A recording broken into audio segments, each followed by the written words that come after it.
Svona erum við hérna í Smárakirkju. Við hvetjum hvort annað. En gjörðu svo vel. Taktu við samkominni. Drottinn blessi þig og gefi þér orð að mæla. Takk fyrir þetta.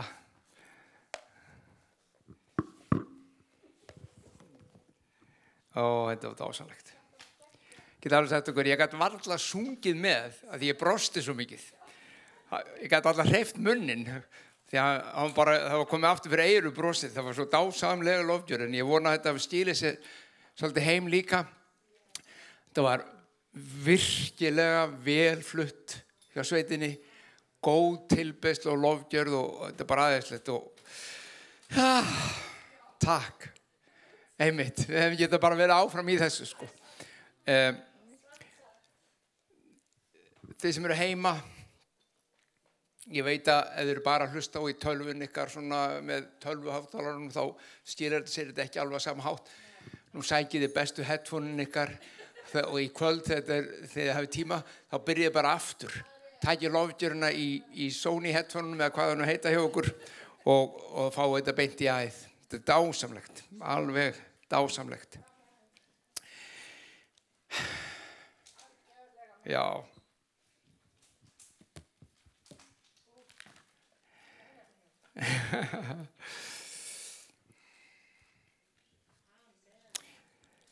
Sigurbjörg sagði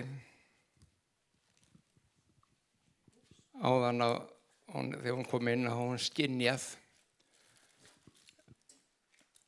nærveru Guðs og eftirvæntingu fyrir því sem Guð ætlaði að segja og gera og sem segja kemur í lofgjörunni, smyr lofgjörunni krafti. Og ég verð að segja það að ég trúi því líka að þetta orð sem ég hef núna til að deila með okkur skipti alveg rosalega miklu málu fyrir okkur. Eins og hendar allt Guðs orð gerir, það er ekki það. En ef maður orða þetta þannig, ég held að á þessu augnablikki ætli Guð að dusta rykið af gömlum sannleika sem alltaf nýr í sjálfu sér og sem að kirkjan hefur fengið að smakka og snerta og þá ekki meina bara Smárakirkja, heldur kirkjan í heiminum, kirkja Krists. Alltaf annars slagið, sumir meira en aðrir. En greinilega eitthvað sem að Guð vill og ég ætla að sýna ykkur í ritningunni hvernig Guð hugsar þessa hluti út frá því sem hann segir. Já, ég ætla að byrja að lesa bara, ég ætla að byrja að lesa eitt vers. Til í slaginn, þetta er Postulasögunni. Þið ykkar sem að kannski þekki Biblíuna eða hlusta, kannski þekki ekki Biblíuna eitthvað rosalega vel eða lesi lítið í henni eða ekkert, ekki hafa neina ágjörð því. Postulasagan er bókin sem greinir frá upphafi kirkjunar, starfi kirkjunar í byrjun, starfi postulana, hvað gerðist eftir að Jesús Kristur var þess að dáin upprisin og stiginn upp til himna og þetta fyrstu árin þar og eftir og greinir mjög vel frá því. Og við ætlum að grípa niður í 10. kafla þegar Pétur búinn að vera og þeir eru búin að vera að boða Pétur og lærisveinarnir, postularnir og svo grípum við niður við skulum byrja versi 34 í 10. kafla. Þá segir hann: Þá tók Pétur til máls og sagði: Sannlega skil ég nú að Guð fer ekki í manngreinar álit. Hann tekur opnum örmum hverjum þeim sem óttast hann og ástundar réttlæti hverrar þjóðar sem hann er. Þið þekki orðið sem hann sendi börnum Ísraels þegar hann flutti fagnarerindið frið fyrir Jesú Krist sem drottinn allra. Þið viti hvað gerst hefur alla Júdeu en hófst í Galileu eftir skírnina sem Jóhannes predikaði. Þannig Pétur bara að rifja upp söguna bara árunum áður þegar Jesús byrjaði að starfa og vinna og boða og predika og lækna og gera heilt og síðan fer á krossinn og hann segir þið vitið þetta, þið hefur heyrt þetta. Og svo segir hann í versi 38: Það sagan Jesú, þetta frásagan Jesú frá Nasaret. Hvernig Guð smurði hann heilug og anda og krafti. Hann gekk gerði gott og græddi alla sem djöfullinn undirokaði því að Guð var með honum. Þetta frásagan Jesú, hvernig Guð smurðan heilugum anda og krafti. Ekki heilugum anda og svo krafti, eitthvað sem sér, munið þetta hangir saman. Munið til þegar Jesús sagði við lærisveinana bara rétt áður við postuluna, ég fer, en heilagur andi mun koma yfir ykkur, þið munu öðlast kraft. Það að segja, þegar heilagur andi kemur, þá kemur kraftur. Það það sem hann að segja hér, Jesús, og takk eftir, hann leggur ástu, þú spyrir, já, var ekki Jesús Guðssonur, var hann ekki Guð, þurfti hann eitthvað heilagur anda að halda? Munið, hann byrjar að segja, Jesús frá Nasaret, maðurinn Jesús. Hann kom, hann fekk heilagan anda og kraft Guðs og Guð var með honum. Þannig að þarna er að leggja áherslu á að hann var maður eins og þú og ég.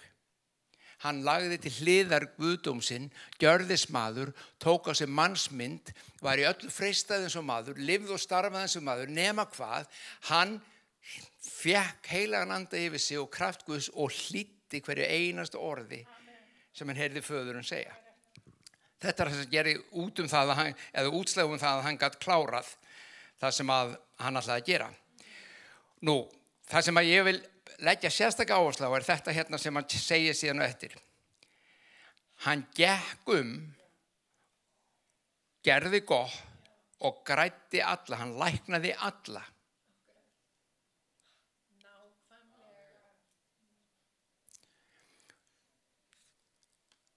Þeir sem heima hlustið eða hvar sem þeir eru að hlusta, þegar við örugglega heyrt orðið að frelsast.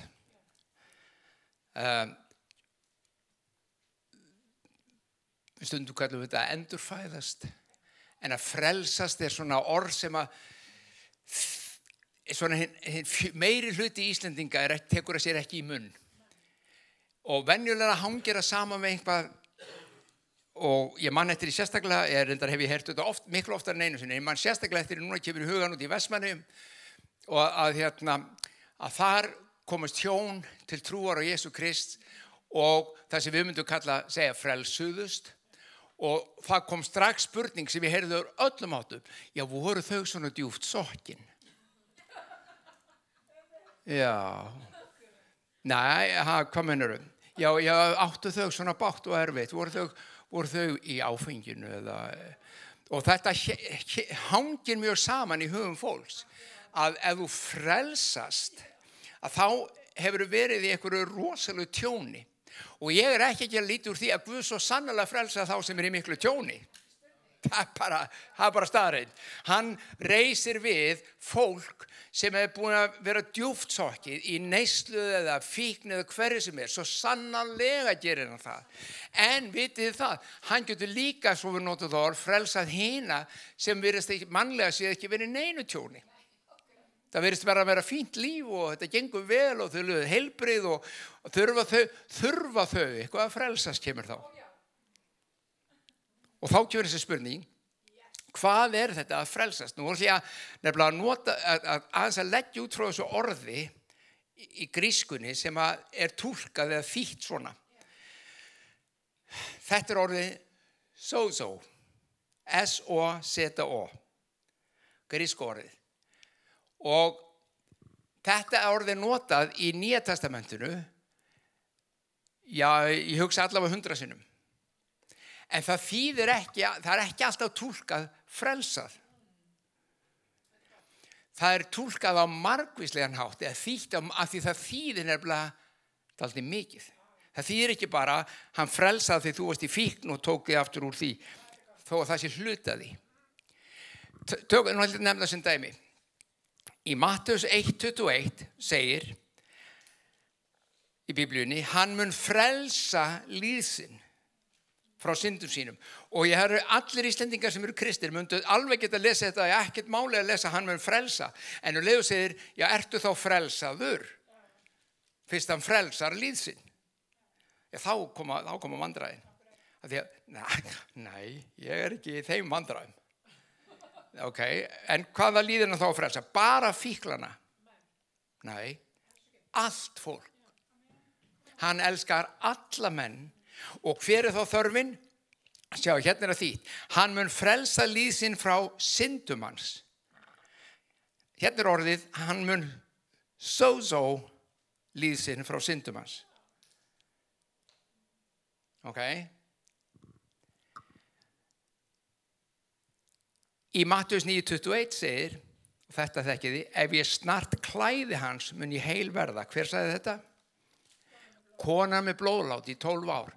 Og hún sagði, ef ég geta snert klæðafaldinn hans, þá verð ég heil. Þá læknast ég. Orðu sem hún notast, I will be sozoed. Sama orð. Það bara þýtt þarna því að á þessu augnablikki var ekki verið að tala syndinar eða ástand, andlegt ástand, það var að tala líkamlega þjáningu ástand sem hún þurfti lausn á og hún var frelsu frá því, það að segja sozoed, læknuð af því. Hún trúði því ef hún gæti snert klæðafaldans. Í Markus 5:23 þar kemur aðili til Jesú og biður að koma og leggja hendur yfir ákveðin aðila og segir, kom og legg hendur yfir hana og hún læknast og lifir. Að hún læknist og lifi. Orðið að hún sozoed og lifi. Með öðrum orðum, orðið sem notað við fyrirgefningu syndana, reisa og lækna sjúka, reisa dauða, lækna sálarleg svona kreppu ástand, þetta allt sama orðið.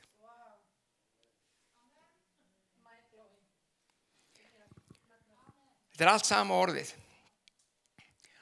Og ástæðan fyrir því að þetta ekki oft talað þetta svona í dag að fyrir nokkurum öldum síðan þá gerist það að kirkjan aðskilur andlegt líf og frelsun fyrirgefningu syndana frá lækningu og endurreisn á jarðneska vísu. Það segja aðalmálið var að frelsast andlega og frá fyrirgefningu syndana og komast til himna. Hitt var rosalega gott en það var aukatriði. Í hjá Guði hékk þetta bara allt saman. Ég get sagt ykkur eina sögu. Pabbi var prestur í þjóðkirkjunni. Blessuð sé minning hans. Ég ekki neitt hlutdrægur en hann var besti pabbi í heimi. Og ég man eftir í hérna á árum áður, býtum við, þetta hefur verið alveg kringum 80, lok 79, 80, 81, 2. Og við vorum þarna hópur af fólki, fólki með hlutverk sem hét hjá, og við vorum með samkomur í Grensáskirkju. Og það var alveg pakkað alltaf af fólki. Alveg, það var stútfullt hús af fólki, ofsalega gaman. Og fjöldi manns læknaðist. Alveg sko, ég veit ekki hvort ég er búin að segja ykkur að ég segja það bara aftur því að ég man eftir fyrstu lækningunni sem ég var vitni að á samkomu þar og það var stúlka 18 ára gömul sem hafði lent í bílsleysi og framhandleggurnar hafði gróið vitlu saman þannig að faktist þá stóð beinið svona aðeins út í lofti, það var skakt og bólgur þar höfðu aldrei hjaðnað og þetta var alltaf til trafala fyrir hana og hún kemur fram til fyrirbæna og við leggjum hendur yfir hana, ég og nafni minn Sér Halldór Gröndal heitinn þá, yndislegu maður. Við leggjum hendur yfir hana, leggjum svona á handlegginn hennar og biðjum bara í Jesú nafni lækninguna. Þar sem við erum þar og höldum þá finnum við bara bólgunum hverfa og beinir réttast og handlegginn var alveg bitn. 300 manns í salnum var vitnaði, sá það fyrir og eftir.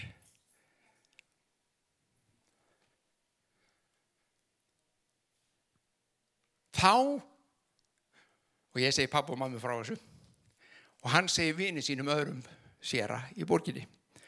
Pabbi var mjög, alltaf studdi mig alltaf í öllu sem ég var að gera í trúni, það var ekkert og bara yfirleitt í lífinu.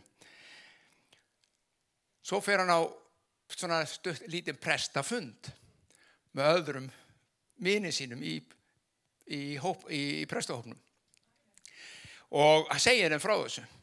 Og þeir segja, já, við erum búin að heyra þetta líka og einn mjög náinn vinur hans segir, séra Lárus, þú áttar þig á því að ef að þetta er satt, þá eru við saltstöflar. Hvað var hann að meina? Hann var bara að meina það, hann var ekki að meina að þeir voru vondi menn. Alls ekki. Hann var bara að segja, ef að Guð er að vinna svona, ef að Guð læknar fólk enn í dag á þennan mátan, hvað erum við þá að gera? Það var umlega sem var að segja. Akkur er þetta ekki hjá okkur? Og ég get alveg sagt ykkur það, ástæðan fyrir þetta er ekki svo mikið þar, né heldur hjá okkur nógu mikið, eða nokkur annað kirkju sem ég veit nógu mikið, er að við aðskilum þetta frá, við framgöngum kannski ekki nógu mikið í því að biðja fyrir sjúkum. Kenneth Hagin, hann sagði einu sinni, og þetta situr alltaf í mér því að mér fannst það svo gott, hann sagði ef ég biði fyrir 10 manns og sé 1 læknast, þess að 1 af hverjum 10 læknast, þá þarf ég að biðja fyrir rosalega mörgum til að sjá 1000 manns læknast. Og hann bara baði fyrir mörgum. Málið elsku vinir, að Guð í sínu frelsisverki, ég ætla að sýna ykkur eftir úr ritningunni, hann kom til að gera alla manneskjuna heila. Hann kom til að lækna alla manneskjuna. Hann kom til að lækna andan þinn, sálu þína og líkama þinn. Það er frelsisverkið. Hann kom til að gera þitt líf heilt.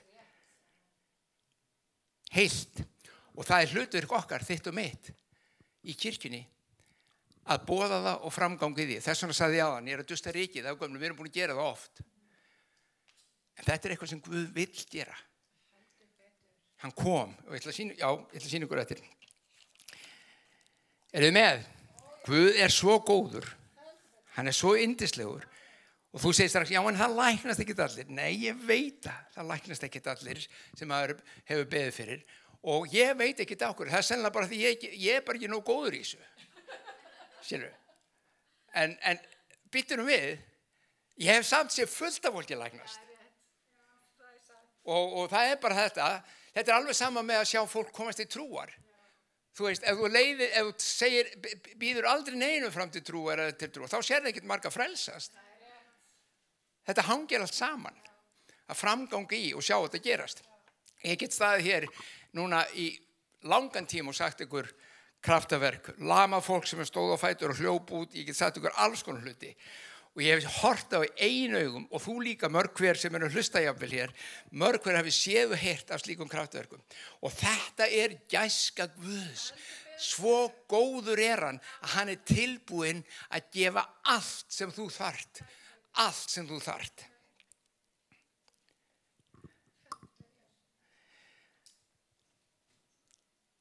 Nú er þetta spurningin. Hann kallar þig og mig til sömu þjónustu. Trúir því? Þetta er þjónusta kirkjunar.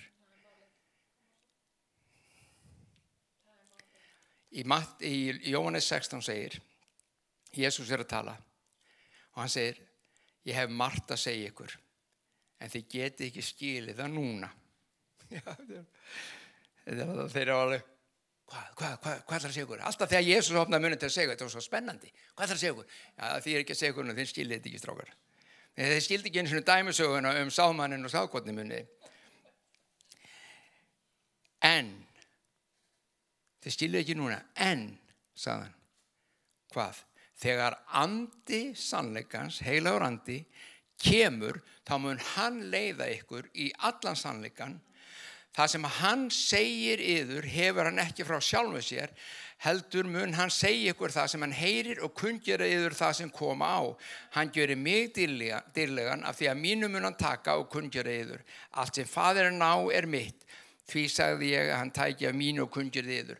Munið hvað Jesús gerði. Jesús sagði, ég ger ekki neitt nema það sem faðirinn hefur sýnt mér. Okay? Þegar heilagrandi kemur yfir kristi fólk, yfir kirkju Guðs, yfir fólkperiod, þá kemur hann til að opinbera leyndardóm á Guðs ríkisins fyrir hverjum og einum. Og hann getur sagt þér tala til þín það sem faðirinn að hugsa og vill. Og þegar þú framgengur í því, þá gerast hlutir, alveg svo ég Jesú. Þannig að þá geti sagt aftur, þess að ég var að segja hann, já, en ég sé bara ekki nógu marga læknast. Já, en ég er kannski bara ekki nógu góður í þessu, sko. Það er umræðilega svari kannski það, ég er bara ekki að hlusta nógu vel á heilagan anda. Ég er kannski ekki bara meðvitaður það hvað hann vill gera. Ég er bara á gangi hjá einhverjum og það er eitthvað lasin eða veikur og eitthvað svo, og ég veit ég bara ekkert athygli, radarinn er bara ekkert á lofti. Ef hann væri á lofti, þá myndi ég kannski byrja staldra við. Það getur verið mjög scary að heyra Guð segja eitthvað og ganga út á það. Og nú skal ég segja ykkur að, sem ég sagði ykkur ekki á þann með stúlkun 18 ára sem kom og læknaðist í handleggnum í Grensás. Áður en hún kom til að hafa fyrirbæn, þá stóð ég upp á pallinum og sagði, jæja heilarandi, þetta er rosalega spennandi. Er eitthvað sem þú vilt gera? Hafið tekið eftir að Guð er sko ekki stressaður þó að þér líði illa. Það verður eitthvað, þú veist, hann bara er ekki stressaður við því. Og hann sagði, já, það er 18 ára stelpa hérna í salnum sem lenti í bílslýsi og handleggur er ekki rétt saman. Ég vissi ekki hana. Ég bara heyri þetta inn í mér. Kallaði á hana. Og þá svitnaði ég. Ég get ekki sagt þetta. Ég er að segja að hún er hérna í salnum, en ég veit það ekki. Ég þekki ekki þessa stúlku, ég er hún. Og svo hvað, ef hún er ekki, þá hvað? Þá hlæja allir. Ég sé Haldur, hann heldur hann sé nú með eitthvað svona, eitthvað sérstakur, nei, þetta er ekki, ég var bara að reyna að hlýða Guði. Og ég get alveg sagt ykkur það, hrættar en nokkuð annað sem hrætt þá fer ég í mikrofónin og lýsi þessu. Það er 18 ára stelpa og ég vissi mér sér hvað meginn hún satt, situr hérna hægra megin, hérna megin, svona rétt fyrir aftan miðju. 18 ára lendi í bílsleysi og handleggurinn er ekki rétt saman og Guð læknaði núna. Ég bara blöð. Og hún kemur. En leið hún stendur upp og kom, þá vissi ég að hún myndi læknast. Af hverju vissi ég það? Að því hún búin að segja mér það. Hann myndi aldrei hafa sagt mér þetta ef hann alltaf svo bara að grínast með hana og lækna hana ekki. Nei.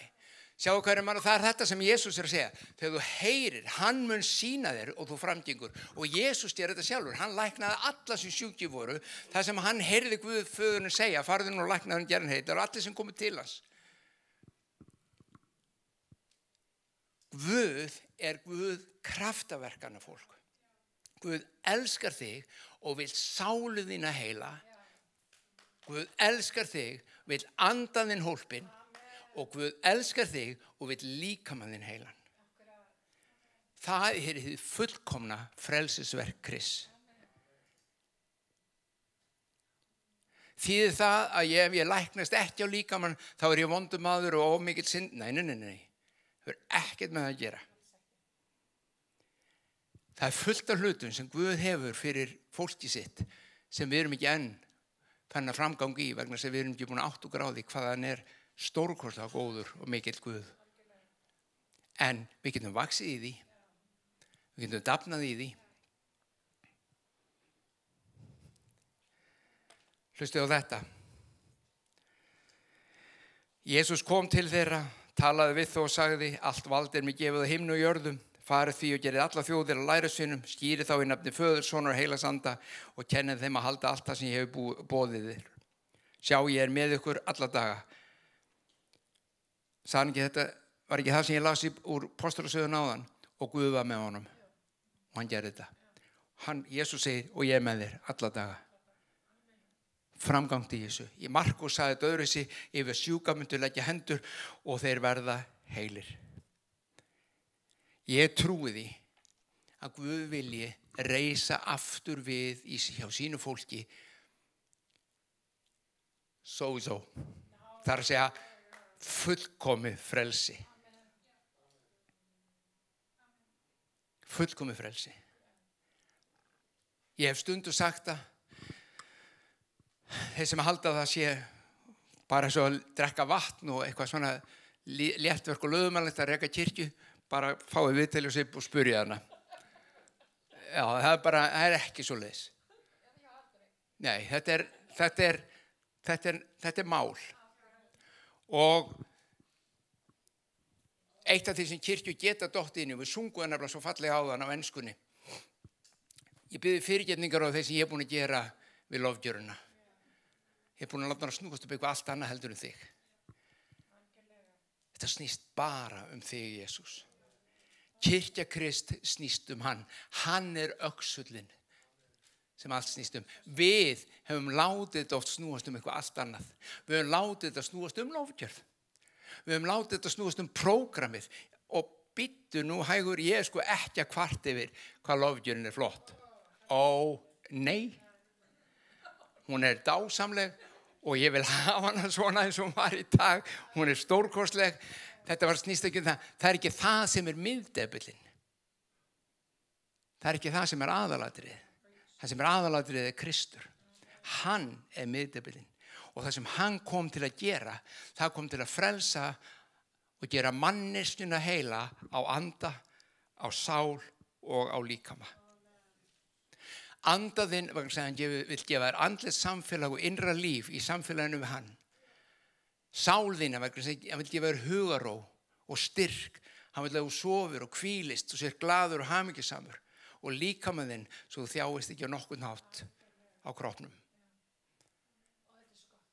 Hann vill þetta allt.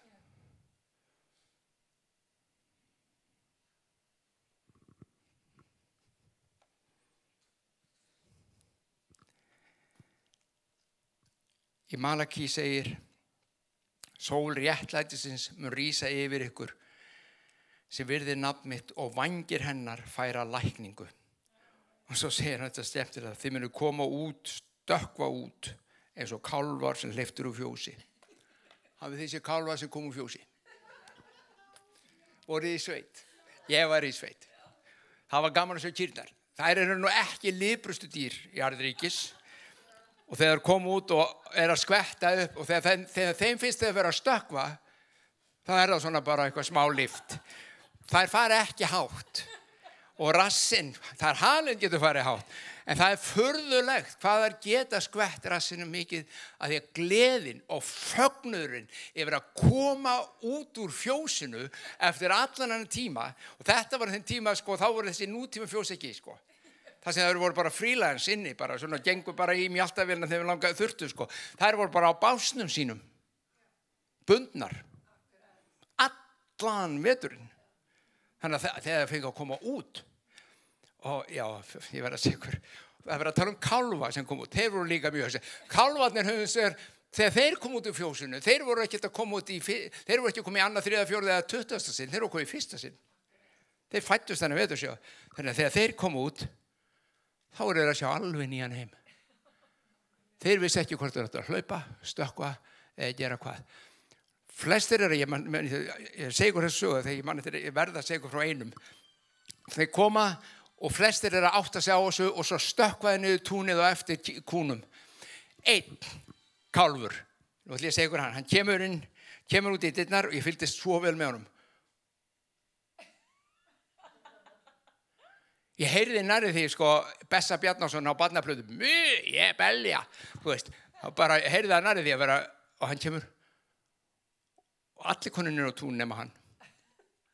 Og hann af stað, og endur út í skítaug.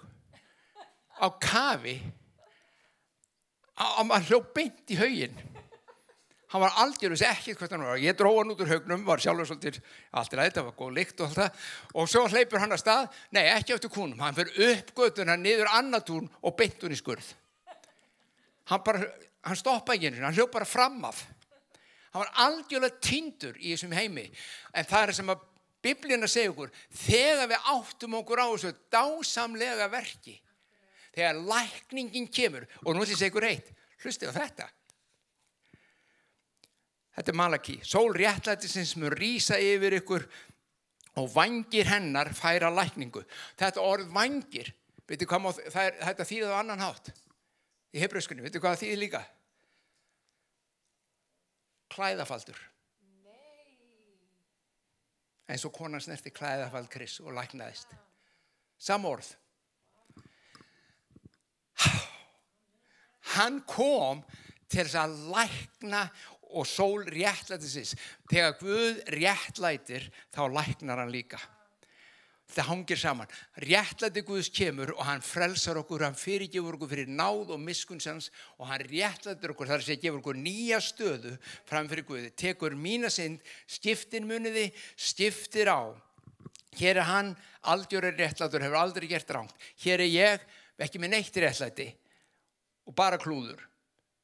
Hann segir, hér komdu Halldór, skiptu, ég skal gefa þér mitt réttlæti og hann lætur mig fá sitt réttlæti og sjálfur tók hann mína synd og þína og alls mannkins. Þegar þetta réttlæti gefið, þá segir hann, og lækning mun koma á vængjum.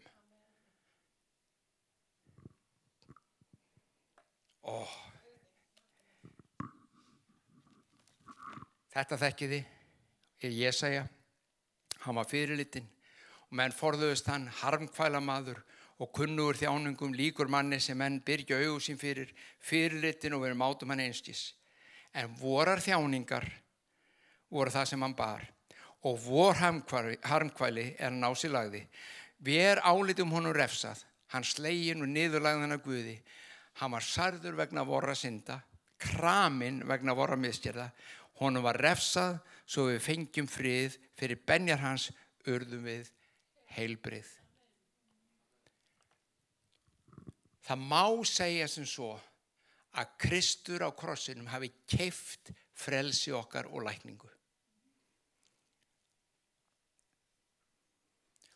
Og nú ætla ég að skilja ykkur eftir með eitt. Ef svo ef að við getum tekið undir það, að hann hafi keypt réttlæti okkar, keypt heilbrigð okkar, fyrirgefningu synd okkar, með því að fara á krossin fyrir okkur og rísa frá dauðum. Ef svo þá á hann, það orðið öðru sig, þá eru við bara innheimtumennir hans. Við erum að innheimta það sem hann á. Þegar við boðum trú, þegar við biðjum fyrir sjúkum, þá erum við bara að ná í það sem hann er búinn að kaupa.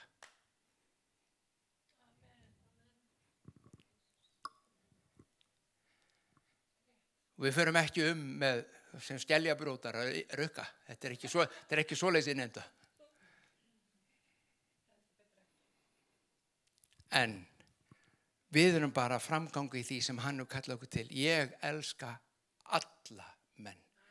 Ég er búinn að sætta allan heiminn við mig. Ég, vegna verks míns, get núna snert hvert sem ég vil, hvert sem læknaðan, frelsaðan, gert hann heilan. Og þú, sonur minn, þú, dóttir mín, þið, fólkið mitt, þið eru erindirekar mínir hér á jörð að koma því til skila. Það er okkar boðskapur. Þetta er boðskapurinn okkar. Að Kristur hefur sett þig frjálsa. Þú átt allt þetta í honum. Líka þú sem ert að hlusta og hefur kannski aldrei komið í kirkju. Þetta gengur ekkert út af það hvort þú komið í kirkju ekki, þú átt þetta líka. Við höfum stundum notað þessa líkingu, tökum þessum dæmi. Ef ég myndi kalla þig núna sem ert heima, sem hefur aldrei komið í kirkju, Siggi, Sigurjón, Gunna, þið komið til mig hérna upp í Smárakirkju og ég er með lykla af nýjum bíl fyrir ykkur. Farið bara hérna niður í Toyota umboð og það er 15 milljón krónur Land Cruiser, búið að breyta honum í 33, þú veist, búið að setja á hann svona auka bretti og eitthvað svona, þú veist. Hérna er lykillinn. By the way, ég er búinn að borga hann. Komdu. Og þá er bara spurningin, heldur ég sé að blöffa eða trúir ég sé að segja? Ef þú trúir því eða vilt taka sjensinn á að ég sé að segja satt, þá kemur og segir, ok, ég er alltaf komin lykla, best ég farið Toyota á morgun og sjá hvað gerist. Þegar þú kemur til Toyota, þá býður það þessi rosalega fallegi breytti jeppi bara 33, ekki stór. Jú, hann stór náttúrulega samt. En hann tilbúin fyrir leðrið og það allt dótið í honum, það allur pakkin í honum. Bara 2021 módelið.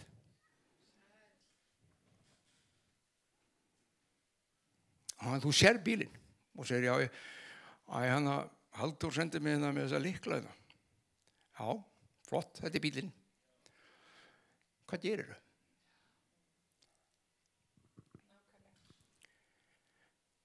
Ég geta sagt þér eitt sem gerir ekki, þó að margir kristnir gerir þetta. Þeir fara ekki inn og taka lán. Semjum lán, hvernig á ég borga bílum? Hringdi í Pay fyrir mig og sjá hvort ég fæ lán. Það er búið að borgan. Þú þarft ekki að endurtaka þann leik. Hann er greiddur. En það er samt ekki fyrir ég sest upp í hann. Sest undir stýri, set lyklan í, nú er þetta alltaf, ég setja það ekki eins og setja á í, það er bara ít og takk og þau fyrir í gang og svo keyri ég bara af stað. Og þegar þú geirir út af bílaplaninu á Toyota, þá er þetta nákvæmlega eins og kálfurinn sem hleyptur út af vorin. Wow! Sæll! Rosalega bíl er þetta. Þetta er bara bíl. Það sem Guð hefur gefið þér í Kristi er líf. Líf. Á anda, á sál og líkama og hann segir komdu og þáðu það af mér, þigðu það af mér. Komdu, ég er með þetta fyrir þig. Veitu hvað flestir gera? Hamla málið. Flestir sem varandi þetta, það væri, sko það, ég ætla að lýsa þessu fyrst ef þú væri að kaupa Toyota-bíl. Þú ferð inn og svo tekur bílinn og svo tekur svona owner's manual sem er í hann skólunum, tekur það inn og byrjar að lesa heima. Og svo lestu owner's manualið. Svo ringi vinurinn í því 3 árum seinna.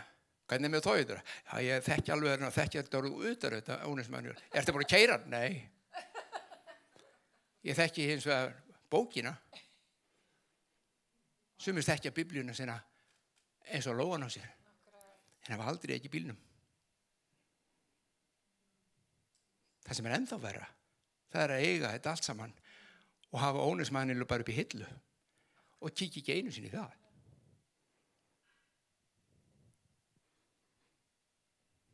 Góð bíl þessu Toyota, ég hefur ekki keyrt hann. Nei. Hann er góður sko. Guð er mjög góður sko. Og hefur búin að smakka hann? Nei, ég þori það ekki sko. En ég trú alveg að það sé góður. Og það elsku fólk, við getum ekki verið þarna. Við getum ekki verið það sem við segjum ég trúi þegar Guð sé góður, en ég þori ekki að smakka hann. Ég þori ekki að prófa. Ég þori ekki að stíga fram. Hann er svo góður. Og hann mun aldrei bregðast þér, ekki eitt augnablik, ekki einu sinni. Við mennirnir, við getum brugðist, en hann bregst aldrei.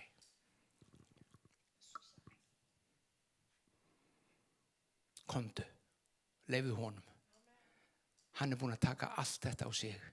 Hann er búin að, svo ég sletti aftur, sóa þig í gegn. Hann er búin að gefa þér andlega lækningu. Hann er búin að gefa þér sálinar heila og hann er búin að gera líkaminn heilan. Við þurfum bara að ganga inn í þessa gjöf. Inn í þessa gjöf.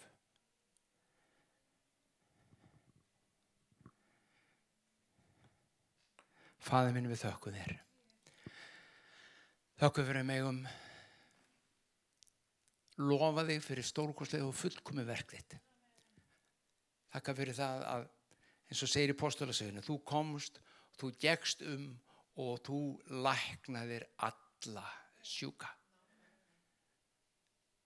Alla sjúka sem til þín komu eða þú gekkst framhjá, sem þú snertir, þeir eru heilir. Þetta er þú. Og þú segir, farið þið og gjörið slíkt því sama. Farið og framgangið í mínum krafti. Þið munum fá heilagan anda, segir þau. Og kraft Guðs. Og Drottinn minn, ég bið að endurvekja þetta líf innan með kirkjunni þinni, ekki bara hér í Smárukirkju, heldur á öllu landinu okkar og alla Evrópu, allan heimin okkar, að kraftur þinn mætti framganga stórkostlega máta, að það mætti vera kunnugt hversu góður, stórkostlegur og öflugur Guð þú ert, hversu dásamlegur þú ert. Af þér fara margar sögur, ekki svo góðar, en við vitum sannleikan Drottinn og ég bið að gera sannleikan kunnan, sannleikan þig. Takk, Faðir. Ég bið fyrir þeir sem eru heima, þeir sem eru sjúkir, að hlusta hvar sem þið eruð. Í Jesú nafni þá sett þessi litlu hópur sem hér við stöndum saman í því að senda orðlækningar til þín inn á heimilið þitt. Verð þú heill í Jesú nafni. Verð þú heil í Jesú nafni. Verð börn þín heil í Jesú nafni. Fjölskylda þín heil í Jesú nafni. Að lækningakraftur og máttur Guðs og dýrið hans megi koma og gjöra þig heilan. Í Jesú nafni. Amen.